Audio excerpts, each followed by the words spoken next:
ತಾವು ಎದ್ದೋದಾಗ ನಾನು ಶುರು ಮಾಡಿದಾಗ ಇದ್ದಿದ್ದು 4 ಜನ ಮಂತ್ರಿಗಳು. ಇರಪ್ಪ 4 ಜನ ಇದ್ದಿದ್ದು. ಆಮೇಲೆ ನಮ್ಮ ಡೆಪ್ಟಿ ಸ್ಪೀಕರು ಅವ್ರಿಗೆ ಹೇಳಿದ್ಮೇಲೆ ಆಮೇಲೆ ಬಂದಿದ್ದು ಫೈನಾನ್ಸ್ ಅವರು ಯಾರು ಇರಲಿಲ್ಲ. ಇವತ್ತು ನೀವು ಅಜೆಂಡಾದಲ್ಲಿ ಹಾಕಿದ್ದೀರಾ, ಚರ್ಚೆ ಇದೆ ಅಂತ ಅಜೆಂಡಾದಲ್ಲಿ ಹಾಕಿದ್ದೀರಾ. ಅಷ್ಟು ಜ್ಞಾನ ಇರಬೇಕಾಯ್ತು ಫೈನಾನ್ಸ್ ಡಿಪಾರ್ಟ್ಮೆಂಟ್ ಅವ್ರಿಗೆ, ಬರಬೇಕಾಯ್ತು, ಬಂದು ಕೂತ್ಕೊಬೇಕಾಯ್ತು. ಈಗ ಎಲ್ಲ ಮಂತ್ರಿಗಳು ನಮ್ಮ ವಿಪ್ಪು ಇರಲಿಲ್ಲ. ನೀವು ಯಾವಾಗ ಇದಾಯ್ತೋ ವಿಪ್ಪು ಎಲ್ಲಾರನ್ನೂ ಕರ್ಕೊಂಡು ಬಂದು ಒಳಗಡೆ ಕೂತು ಆಯ್ತು. ನೀವ್ ಯಾಕೆ ಮಾತಾಡ್ತೀವಿ? ಅದರಿಂದ ಚರ್ಚೆ ಮಾಡುವಂತ ಸಂದರ್ಭದಲ್ಲಿ ಎಲ್ಲ ಮಂತ್ರಿಗಳು ಇದ್ರೆ ಒಳ್ಳೇದು ಅನ್ನೋದು ಆ ದೃಷ್ಟಿಯಿಂದ ನಾವು ಹೇಳಿದಿರಿ. ಅದನ್ನ ಎಲ್ಲರೂ ನಮ್ಮ ಸದಸ್ಯರು ಹೇಳಿದ್ದಾರೆ. ಅಧ್ಯಕ್ಷರೇ, ಬೇಡ.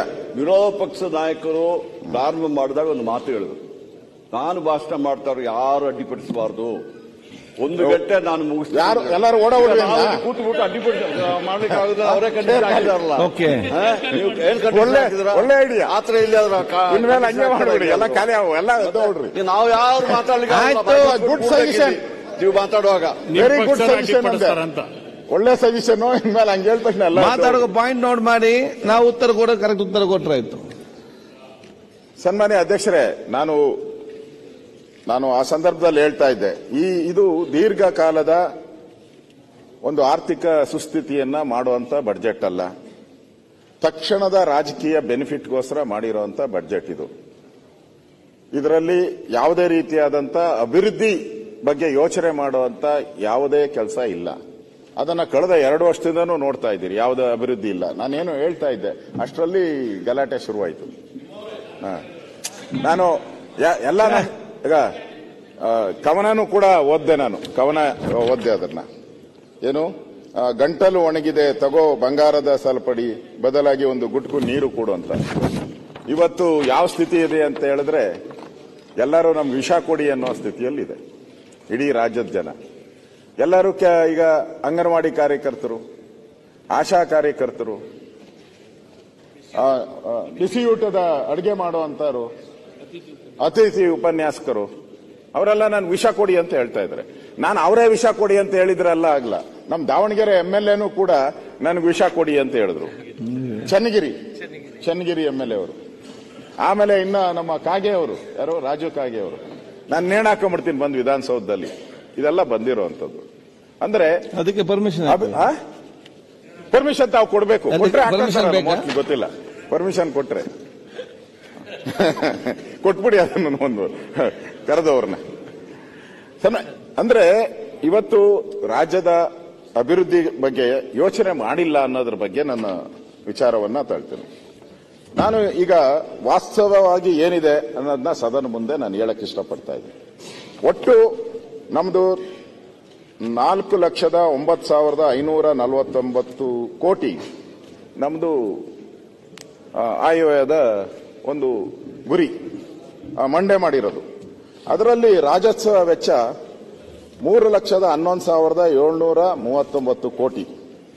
ಅಂದ್ರೆ ಒಟ್ಟು ವೆಚ್ಚದಲ್ಲಿ 76.1%. ಒಟ್ಟು ವೆಚ್ಚದಲ್ಲಿ ಬಂಡವಾಳ ವೆಚ್ಚ 71,336 ಕೋಟಿ.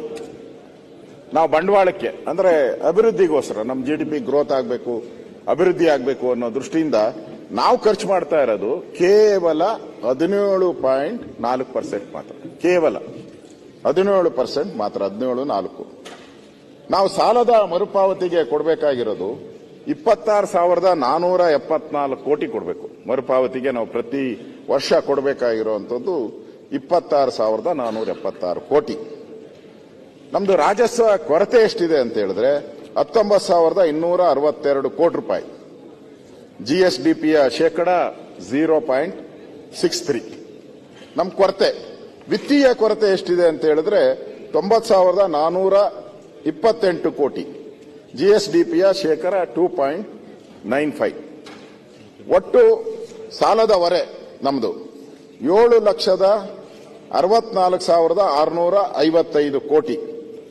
ಇಷ್ಟು ಅಂದ್ರೆ ನೀವು ಶೇಕಡ ಲೆಕ್ಕ ಹಾಕಿದ್ರೆ 24.91%. ಇಷ್ಟು ನಮ್ಮ ಕೊರತೆ ಇರತಕ್ಕಂಥದ್ದು. ಇವತ್ತು ನಾವು ಸಾಲ ತೆಗೆದಿರೋದು ಸಾಲಗಳ ಎತ್ತುವರಿ ಕೋಟಿಗಳಲ್ಲಿ ನಮ್ದು 2021-22ರಲ್ಲಿ ದೇಶದ ಹೇಳಕ್ ನಿಮ್ಮದ್ ಬಿಟ್ಟಿದ್ದೀರಲ್ಲ ಸರ್, ಎಲ್ಲ ನಾನೇ ಹೇಳ್ಬಿಟ್ರೆ ಅಲ್ಲ, ಇಲ್ಲಿ ಚರ್ಚೆ ಆಗ್ತಾ ಇರೋ ರಾಜ್ಯದ ದೇಶದ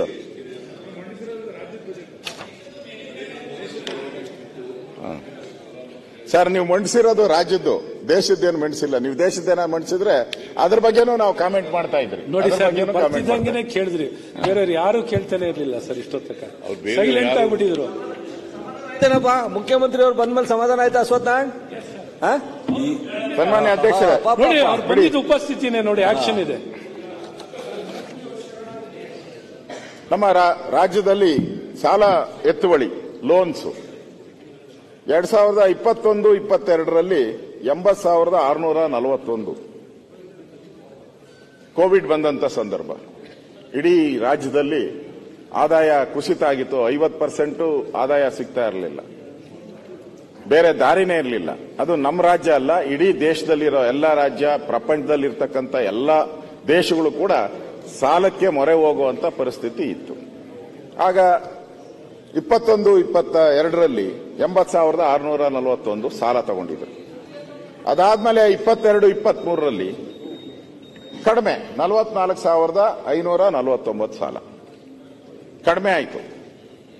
ಮತ್ತೆ ಸಿದ್ದರಾಮಯ್ಯನವರು ಎಂಟ್ರಿ ಆದ್ಮೇಲೆ 2023-24 90,280, 24-25 1,07,606, ಈಗ 25-26ರಲ್ಲಿ 1,16,000 ಕೋಟಿ. ಇಷ್ಟು ಸಾಲ. ಅಂದ್ರೆ ಕೋವಿಡ್ ಇದ್ದಾಗ ಕಡಿಮೆ ಸಾಲ, ಸಿದ್ದರಾಮಯ್ಯನವರು ಬಂದ್ಮೇಲೆ, ಸಿದ್ದರಾಮಯ್ಯನವರು ಮುಖ್ಯಮಂತ್ರಿಗಳಾಗಿ ಬಂದ ಮೇಲೆ ಏನೂ ಇಲ್ಲ, ಏನು ಪ್ರಾಬ್ಲಮ್ಸೇ ಇಲ್ಲ. ಪ್ರಾಬ್ಲಮ್ ಹೇಳಿ ನೀವು ಅದರಲ್ಲಿ ಎಕ್ಸ್ಪರ್ಟ್ ಇದ್ದಾರೆ, ನೀವು ಏನ್ ಬೇಕಾದ್ರೂ ಹೇಳಿ. ನಾನು ಹೇಳಿದ್ದೀನಿ, ನಾನು ಮಾತಾಡಕ್ ಬಿಟ್ಬಿಡಿ, 1:30 ಒಳಗೆ ಮುಗಿಸ್ಬೇಕು ಅಂತ ಹೇಳಿದ್ದಾರೆ, ಅದಕ್ಕೆ ನಾನು ಮುಗಿಸ್ತೀನಿ. ಅದು ಒಟ್ಟು ನಮ್ದೇನಾಗಿದೆ, ಈ ಬಂಡವಾಳ ವೆಚ್ಚನೂ ಕೂಡ ಬರ್ತಾ ಬರ್ತಾ ಕಡಿಮೆ ಆಗ್ತಾ ಇದೆ. ಗ್ಯಾರಂಟಿ ಯೋಜನೆನೋ ಏನೋ ಗೊತ್ತಿಲ್ಲ, ಅದು ಅವರೇ ಹೇಳಿ ಏನು ಅಂತ.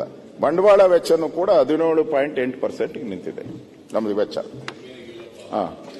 ಅಂದ್ರೆ ಇದರಿಂದ ಮೂಲ ಸೌಕರ್ಯಗಳು ಏನ್ ಕೊಡಬೇಕಾಗಿತ್ತು, ಮೂಲ ಸೌಕರ್ಯಗಳು ಏನ್ ನಾವು ಕೊಡಬೇಕಾಗಿತ್ತು ಅದು ಕೊಡಕ್ ಆಗ್ತಾ ಇಲ್ಲ. ಯಾಕಂದ್ರೆ ಅಭಿವೃದ್ಧಿ ಎಲ್ಲಿದೆ?